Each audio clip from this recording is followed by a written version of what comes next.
Aleluia, glória a Deus. Irmãos, a irmã pediu para fazer uma oração, eu já ia esquecendo. Para uma irmã que está no hospital, na UTI, qual o nome dela mesmo? Andréia, amém? Se pudesse colocar de pé mais um minutinho para a gente orar. Em nome de Jesus, amém. Em nome de Jesus, em nome de Jesus. Baixa um pouco, muito alto. Não sabe mexer, tá muito bom. Aleluia, vamos orar? Pai, em nome de Jesus, Senhor, nós intercedemos pela vida da Andréia, Pai. Senhor, em nome de Jesus, Senhor, só um milagre na vida dela, meu Pai. O Senhor tem todo o poder, toda a honra, meu Pai. Em nome de Jesus, visita, meu Pai, aquele leito, Pai.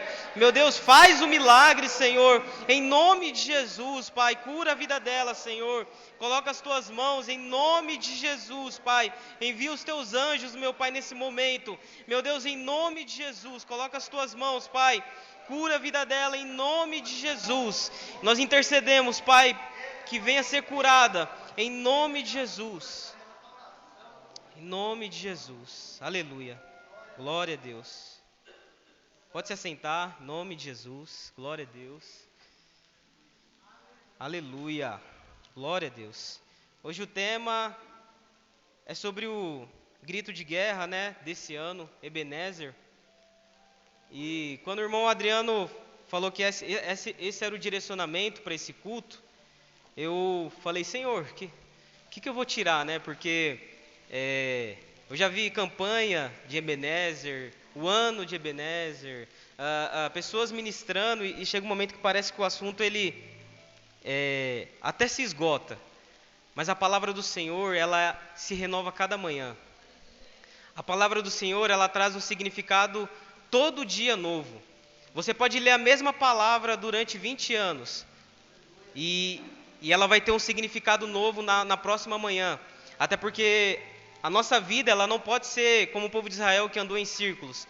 Ela precisa ser uma espiral. Você vai andando, você vai subindo, igual aquelas escadas espiral. Então a palavra que você ouviu há 10 anos atrás, ela fez sentido para aquela estação que você viveu há 10 anos atrás. Hoje, depois de 10 anos, ela tem um novo significado.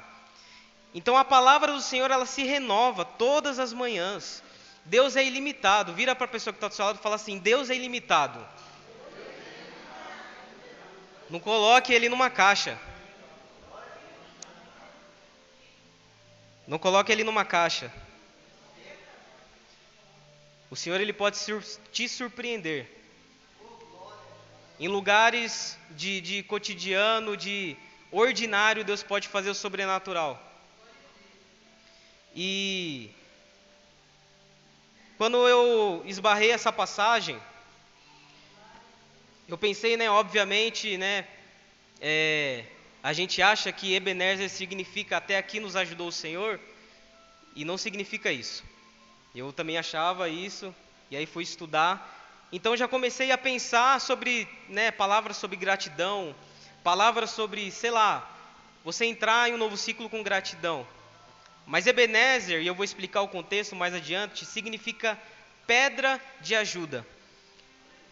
Se você sabe o texto, nós vamos ler. Quando Samuel ele coloca uma pedra entre Mispa e o outro lugar, ele fala assim, Ebenezer, e ele completa, ele fala assim, até aqui nos ajudou o Senhor. Ele não disse porque significa até aqui nos ajudou o Senhor. Ele falou Ebenezer e disse outra frase. E Ebenezer significa pedra de ajuda. E se você puder abrir o texto, fica lá em 1 Samuel 7, 12, e nós vamos entender esse contexto. Você está aqui? Em nome de Jesus. Texto bem conhecido. Vai dizer assim, 1 Samuel 7, 12. Aí Samuel pegou uma pedra, pôs entre Mispa e Sem, e disse, até aqui o Senhor Deus nos ajudou, por isso deu o nome dela de Ebenezer. Então aqui, contextualizando, o povo de Israel está passando por um momento que eles estão numa fase de derrota completa. Se você for alguns capítulos para trás, você vai ver que havia uma profecia que Deus iria julgar a casa de Eli, os filhos de Eli que eram reprovados perante o Senhor. E aí eles entram numa batalha. E já existia esse lugar chamado Ebenezer, mas Samuel ressignificou. Mas já existia, eles se encontram em Ebenezer. E a Bíblia vai dizer assim, que os filisteus queriam atacá-los, mas eles não honravam a presença de Deus como deveria ser honrado. Eles tratavam a presença do Senhor como um amuleto. É tipo assim: Deus, vem aqui para você abençoar minha vida financeira. E aí eles falaram assim: tragam a arca do Senhor para o acampamento. E eles trouxeram a arca.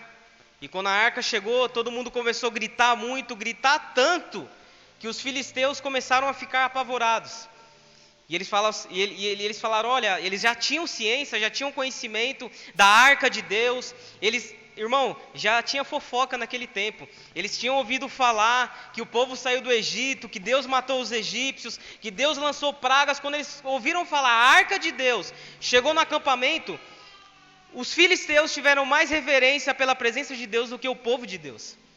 E os filisteus falam um para os outros: sejam homens, senão a gente vai virar escravo deles. E aí eles ficam apavorados. E o povo de Israel gritando. Mas a presença de Deus realmente não estava ali, só estava a arca. Porque nem toda gritaria, nem sempre onde tem barulho, Deus está. Você está aqui? Às vezes Deus, eu não preciso gritar, às vezes um pregador, ou mesmo Deus, no seu modo de agir, não precisa chegar batendo o pé e falando cheguei. Às vezes ele chega como um sussurro suave, e ele fala assim: por que você está aqui nessa caverna? É o tema da campanha, aliás, que Elias, um homem que viveu o sobrenatural de Deus, viu Deus descendo com força, Deus chega para ele com um sussurro suave e fala: o que você está fazendo aqui, Elias? Então nem sempre onde tem gritaria, nem sempre onde as pessoas falam Deus está aqui e grita, Deus está lá. Porque a presença de Deus, ela é comunicada sem eu precisar dizer Deus está aqui. Você já sabe, Ele está aqui, Ele está falando com você. Talvez eu estou falando aqui, o Espírito Santo já está se movendo em você e dizendo: eu quero fazer algo novo na sua vida. Porque o Espírito Santo, ele é igual um Wi-Fi e um Bluetooth. Eu estou falando aqui, e ele já está ligando pontos na sua cabeça, coisas que você precisa se posicionar e fechar ciclos. Então, só para você entender, o povo ele começa a gritar, e eles vão para a batalha, e eles perdem. E eles perdem feio, porque até a arca de Deus é tomada deles. E quando Eli ouve a notícia, ele cai e morre. Se você não leu, dá uma lida depois. Os filhos dele são mortos no mesmo dia. E aí Israel começa a viver um tempo muito sombrio. Israel começa a viver um tempo de tristeza completa. E deixa eu falar uma coisa. Quando nós precisamos encerrar ciclos, às vezes são ciclos bons, às vezes são ciclos ruins. Porque eu trouxe essa mensagem dizendo, encerrando ciclos, e talvez você está pensando em algo ruim da sua vida, mas às vezes o bom precisa ser encerrado para começar algo melhor, ou algo de aprendizado na sua vida. O passado pior de nós nos desprendermos é o passado bom, não é o passado ruim. Já viu aquela pessoa que saiu de um relacionamento? Esses dias estava um amigo em casa, e ele saiu de um relacionamento, de um casamento, uma situação muito delicada, já passou 4 anos, a ex-esposa dele já se casou com outra pessoa, e ele começou a falar para mim: cara, imagina se a gente ficar junto de novo. Rapaz, que conversa é essa, mano? Olha para frente, pelo amor de Deus. Passou, acabou, o que aconteceu, infelizmente. Mas você precisa olhar para frente, porque senão você vai estragar o seu futuro pensando no seu passado. Então quando Deus fala para nós, encerra o ciclo, é porque se você ficar com passado bom ou passado ruim na sua cabeça, você não entra no próximo nível, você não entra no next level, você não entra na próxima fase. Porque você sempre vai falar, naquele tempo, naquela época, e em Eclesiastes fala assim, não diga porque os dias passados foram melhores, porque não é sábio essa pergunta. O saudosismo não é bom, irmão. Ele só é bom no museu.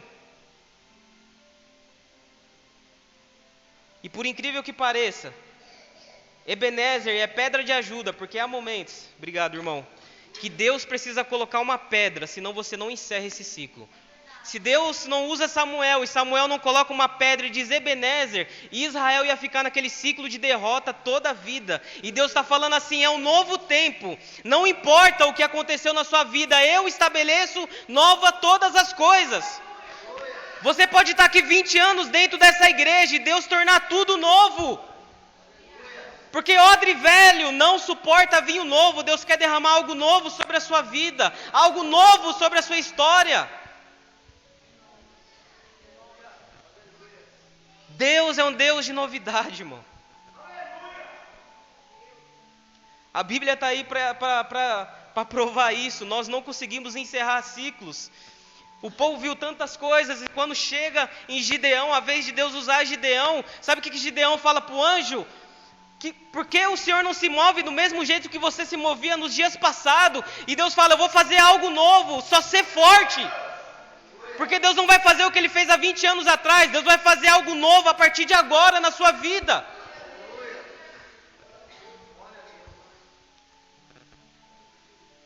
E Ebenezer é Deus colocando uma pedra entre uma situação da sua vida e uma nova. E Deus falando, segue em frente, caminha adiante, vamos para frente, vamos caminhar mais algumas milhas. Porque nós não conseguimos, irmão, fechar ciclos. Você sai de férias, presta atenção, você sai de férias e você não descansa. Você já percebeu isso? Que você sai para férias e você não consegue às vezes descansar. Porque o ser humano, irmão, se descansar fosse algo fácil, não seria um mandamento. Deus mandou a gente descansar porque a gente não consegue. Você sai de férias, talvez você trabalhe até com o celular ali, fazendo as coisas e tal, e você está ali no momento de descanso, de contemplar, porque descanso não é dormir, ficar 12 horas dormindo, não, descanso é você contemplar aquilo que Deus está fazendo na sua vida. E você sai de férias e você está pensando no trabalho, você está pensando, mas é para você descansar. E a gente não consegue. Mas é aquela situação. Você quer ver que uma pessoa não saiu daquele lugar? É quando ela fala assim, não, mas naquele lugar é porque ela está vivendo, coabitando, coexistindo naquele lugar ainda. Às vezes uma pessoa da família morreu e aquilo está tão vivo que ela não consegue seguir em frente. E Deus está falando, eu vou colocar uma pedra entre esse lugar e o outro, porque eu te ajudei até aqui, eu vou te ajudar para frente, aquilo que eu quero fazer na sua vida. E por incrível que pareça, eu não sei o futuro, mas no dia 31 de dezembro, e eu não sabia que ia pregar essa passagem, não sabia que era esse o significado de Ebenezer, mas eu falei assim, no dia 31 de dezembro eu ajoelhei nessa cadeira, eu falei assim, Senhor, eu estou colocando uma pedra nessa situação de ingratidão que eu vivi, eu não vou mais me lembrar disso, porque há momentos que nós precisamos colocar uma pedra, e dizer, até aqui, sabe, é profeticamente você dizer, essa situação vai até aqui, você tem autoridade. E nessa noite o Espírito Santo me inspira para dizer para você, diga que essa situação só foi até ali, porque eu faço algo novo na sua vida.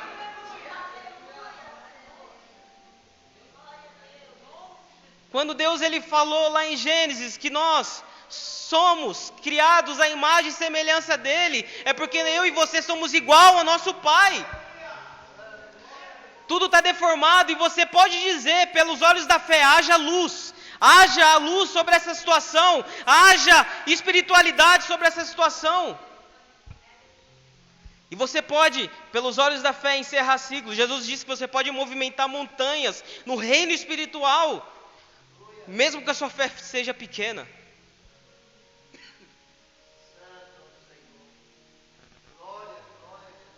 Deus ele quer te ajudar a entrar numa nova fase, a encerrar um ciclo, a parar de lembrar, irmão. Não estou falando que você vai ter amnésia, mas você quer ver uma pessoa curada é quando ela consegue falar do assunto. Quem não fala do assunto porque não está curado, mas aconteceu, mas amém. Essa pessoa está curada. Agora uma pessoa, não, mas por quê? Não, você não sabe, tal. Ela não está curada. E Deus ele quer te curar nessa noite. Deus ele quer te curar por esses dias. Sabe aquela pessoa que você não consegue nem olhar a foto dela, sei lá, você vai olhar e você vai falar, amém.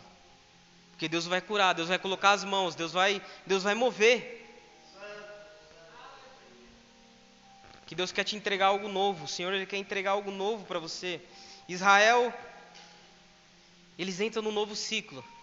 Eles entram num tempo de reinado. Aí nós sabemos a história, que a partir dali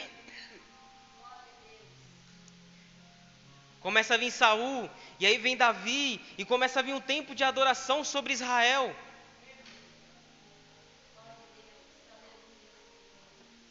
Vira para quem está do seu lado e fala assim, tem coisa nova chegando.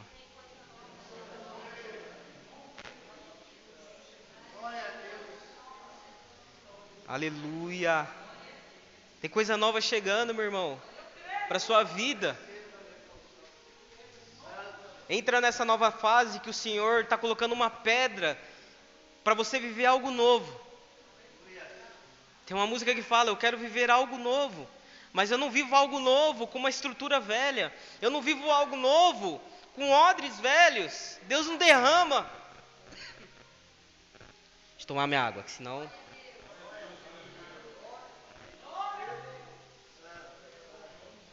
Deus ele quer derramar algo novo sobre a sua vida, querido. E você está no momento certo, no tempo certo, na hora certa, no lugar certo. Abre a palavra do Senhor lá em Atos. Você não está aqui por acaso, irmão. Até o lugar que você nasceu, a igreja que você congrega, Deus te plantou para você dar frutos. Não sei se você já se perguntou, por que eu não nasci em Atos 17, 26? Por que eu não nasci na Europa? Por que meus pais, enfim, por que isso? Por que eu não nasci na década de 20? Por que eu não nasci em 1500, sei lá? Porque até o tempo que nós nascemos, o Senhor estabeleceu. Até o lugar que você nasceu, o Senhor estabeleceu. Até o lugar que você está pisando, o Senhor estabeleceu. Antes de você pisar nessa igreja, Deus pavimentou o caminho para falar com você. Antes de você pisar aqui, Deus já preparou o lugar. Deus já preparou o ambiente. Antes do homem chegar, Deus já prepara tudo. Tudo está pronto. Tem uma música do Morada que fala, tudo está preparado. É só os filhos virem. E nós começamos a cantar santo, porque Deus ele prepara as coisas. Não, vamos preparar o culto. Não, Jesus já preparou. Não estou dizendo que você não tem que cooperar com Ele, mas Jesus já preparou. Jesus já chegou primeiro. Quando o homem abriu os olhos a primeira vez, ele viu o Pai, o Filho e o Espírito Santo, o mundo completo. Ele não viu o mundo em trevas, porque quando Deus fala algo, já está pronto. Atos 17, 26. Paulo ele está em uma das cidades do saber, no mundo antigo, Atenas, ali na Grécia. E ele fala algo, porque sempre que o homem caído começa a tentar pensar muito, ele vai começar a relativizar aquilo que é propósito eterno. Ele sempre vai querer relativizar aquilo que é absoluto.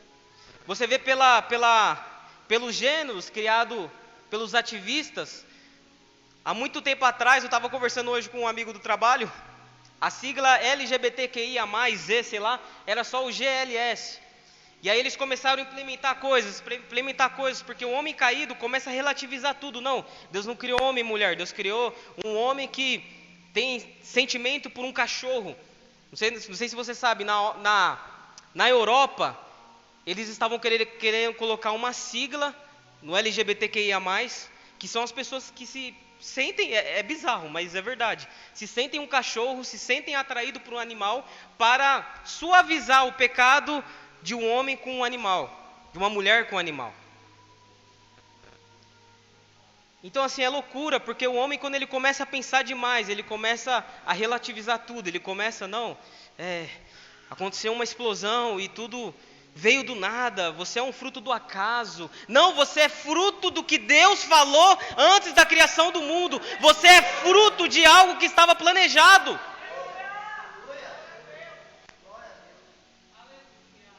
Viu, Gabriel? Você não está aqui porque sua mãe é obreira, você está aqui porque Deus já escreveu algo, cara. Que Deus já delimitou algo. Você está sentado nessa cadeira porque Deus já tem um plano pavimentado sobre a sua vida. Porque eu já entrei nesse dilema várias vezes, né? Eu estou aqui porque meus pais me trazem e tal. E quando eu fizer 18 anos eu vou me desviar. E Deus já preparou um caminho, Deus já pavimentou. E o texto aqui de Atos 17, 26 vai dizer assim: de um só homem, ele criou toda a raça humana para viverem na terra. Presta atenção nessa parte. Antes de criar os povos, Deus marcou para eles os lugares onde iriam morar e quanto tempo ficariam lá. Irmão, você está no lugar certo, na hora certa, diz a palavra do Senhor. Você está ouvindo a palavra de Deus. Pode ser eu, podia ser o Gabriel pregando, não importa, mas Deus está dizendo sobre a sua vida: eu tenho um propósito, você está aqui por um propósito, e eu quero que você avance de nível, que você passe de fase, porque eu tenho coisas novas.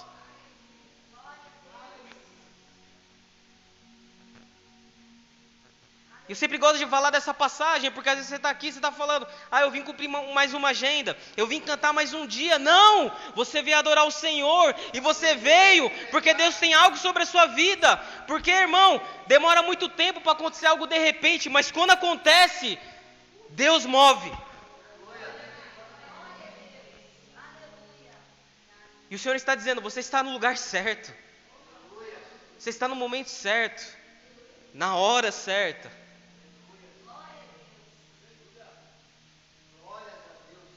Ouvindo a palavra dele, e dizendo que você tem um propósito, e dizendo que até aqui o Senhor te ajudou, mas Ele quer te colocar em um próximo nível. Até aqui foi um tempo de derrota, mas eu quero te dar um tempo de paz, de vitória.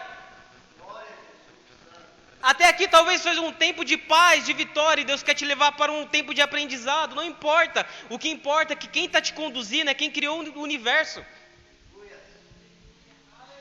Lutero, ele falava assim: eu não sei por qual caminho Deus me conduz, mas eu conheço bem o meu guia. O que você precisa é ter certeza que o Senhor está te tomando pela sua mão direita, que o Senhor está te direcionando, que o Senhor está fazendo algo novo. Talvez é no seu casamento, talvez é na sua vida conjugal, talvez é no seu ministério. Deus, Ele faz, Deus, Ele chama as coisas como se não existissem ainda. E Ele faz. Se Ele falou que você vai cursar uma faculdade, que vai se informar, aqui tem um dos maiores testemunhos que eu vi. Eu tenho o prazer de falar que eu vi. Esse rapaz aqui, da frente com essa câmera, fazendo o cursinho da Poli. E hoje, irmão, não sei se ele contou o testemunho, mas olha onde ele está dando aula, cara. E eu vi Deus fazendo promessas para ele. O Senhor me usou uma vez para falar com ele. Quando ele era apenas um estudante de universidade, ele entrou, se formou, é um professor, é honrado. Porque quando Deus fala, Deus faz. A palavra do Senhor, ela foi escrita de trás para frente. Nós escrevemos da esquerda para a direita. A palavra do Senhor no hebraico, originalmente, ela é escrita da direita para a esquerda. Porque antes de Deus dizer começo, Ele já disse fim, Ele já fez.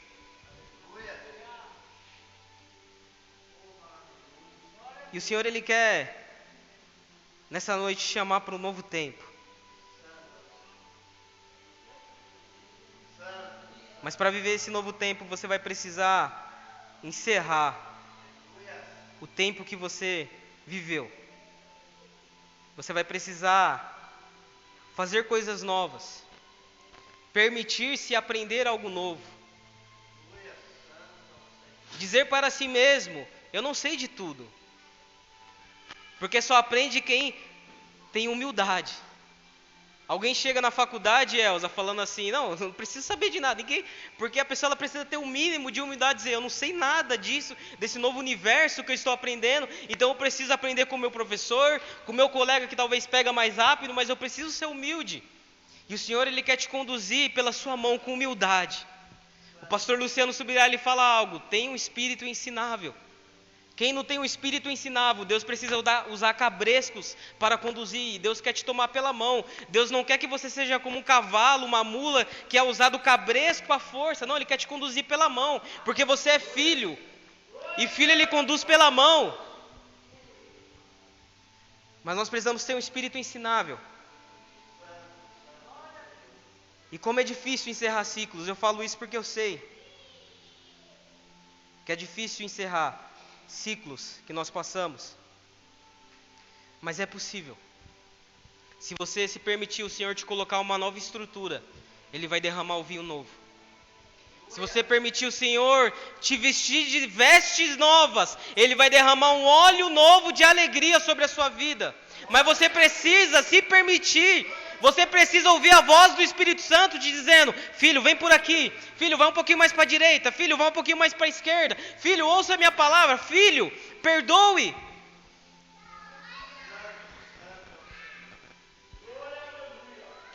Nós precisamos ter um espírito ensinável com o Senhor, porque Ele está nos conduzindo. Ele está nos colocando numa nova trajetória.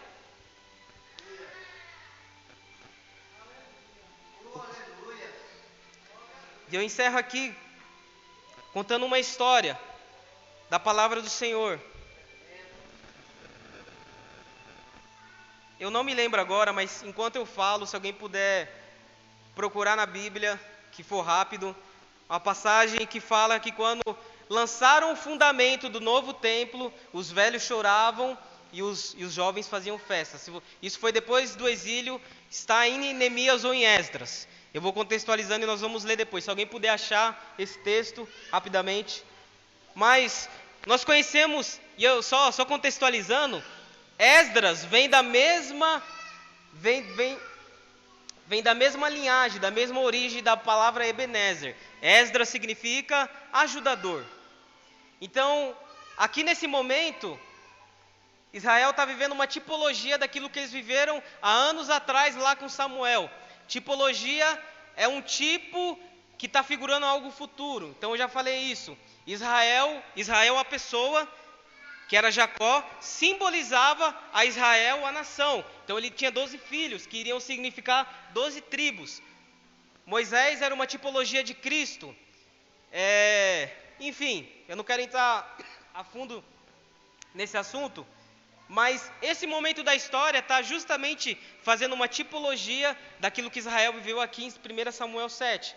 Momento de derrota, eles estavam no exílio e tinha cumprido o tempo, 70 anos. E aí o Senhor começou a providenciar, levantar homens. E aí levantou Neemias. Não sei se você sabe, teve um momento que Neemias, Esdras e Daniel estavam vivos no mesmo tempo, na mesma cronologia ali da história. E Deus começa a levantar homens. Deus primeiro começa a levantar Daniel para orar, porque ele percebeu que os 70 anos, as 70 semanas tinham se cumprido, e Deus ia levar o povo daquele lugar de derrota para um lugar de vitória, que era a nação deles, o lugar onde eles moravam. E Deus começa a levantar homens, levanta Neemias, né? Nós conhecemos a história, levanta Esdras, e eles começam a retornar. E nós sabemos que eles retornam, eles constroem os muros, constroem os templos, e vários profetas eram da mesma época também, Amós, Ageu, e eles começam a profetizar para o povo: olha, por que vocês estão preocupando tanto com a sua casa, se o meu templo está em ruínas ainda? Aí eles começam a dar atenção para o templo, eles começam a construir.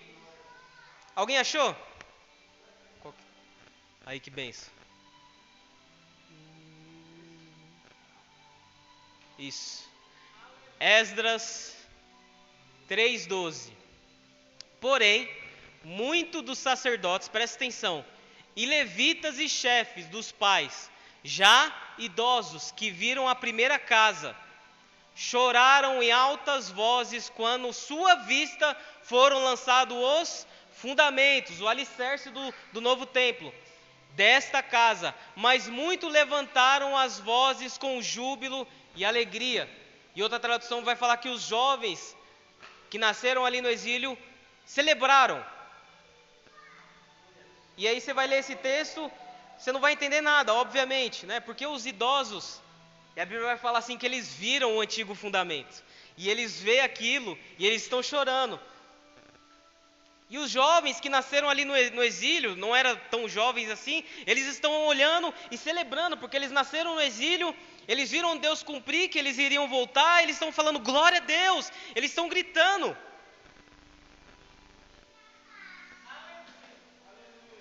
E aí um profeta se levanta para dizer para essa turma que está chorando pelo antigo fundamento: a glória da segunda casa será maior do que da primeira.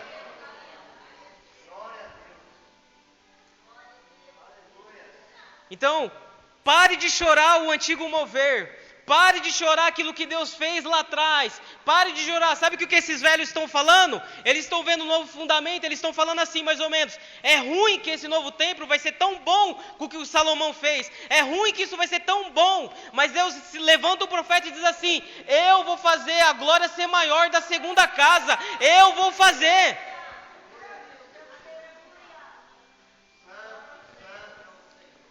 Deus quer fazer algo novo na sua vida. Deus quer movimentar as águas, irmão. Jesus está dizendo: eu quero movimentar as águas. Não, mas eu estou aqui há 30 anos, não importa, você quer andar? Levante e anda. O Senhor está te chamando para algo novo, o Senhor está te chamando para algo grande. Deus está te chamando para algo novo. E você vai precisar parar de chorar por aquilo que se foi. Não importa o quão bom tenha sido, ou quão ruim tenha sido, você vai precisar parar de chorar, porque o Senhor, Ele vai fazer algo novo. Deus, Ele vai fazer algo novo. Você precisa se permitir ser surpreendido pelo Senhor, que Ele faz coisas novas. O Senhor, Ele faz coisas novas. O Senhor, Ele quer derramar um vinho novo sobre a sua vida. O Senhor, Ele quer derramar algo novo da presença dEle. O Senhor, Ele quer falar algo novo sobre você. O Renan falou algo na quinta-feira e foi tremendo. Nós ouvimos tantas vozes, mas Deus tem uma palavra diferente a seu respeito. Você ouve tantas vozes, talvez dos seus pais, daqueles que cuidaram de você, de pessoas importantes, dizendo que você não vai, você é isso, você é aquilo. Mas Deus, Ele tem uma palavra a seu respeito. O Senhor, Ele tem uma palavra a seu respeito. O Senhor tem algo a seu respeito. Amém? Então Ebenezer não significa até aqui nos ajudou o Senhor. Essa é a continuação. Mas Ebenezer é pedra de ajuda. Porque nessa noite o Senhor, Ele quer te ajudar a colocar uma pedra nessa situação. Nessa noite o Senhor quer te ajudar a colocar uma pedra. E você vai dizer: até aqui, daqui você não passa, mas daqui o Senhor vai comigo, daqui o Senhor vai adiante comigo. Amém? Você está feliz? Amém. Aleluia. Se coloque de pé, em nome de Jesus.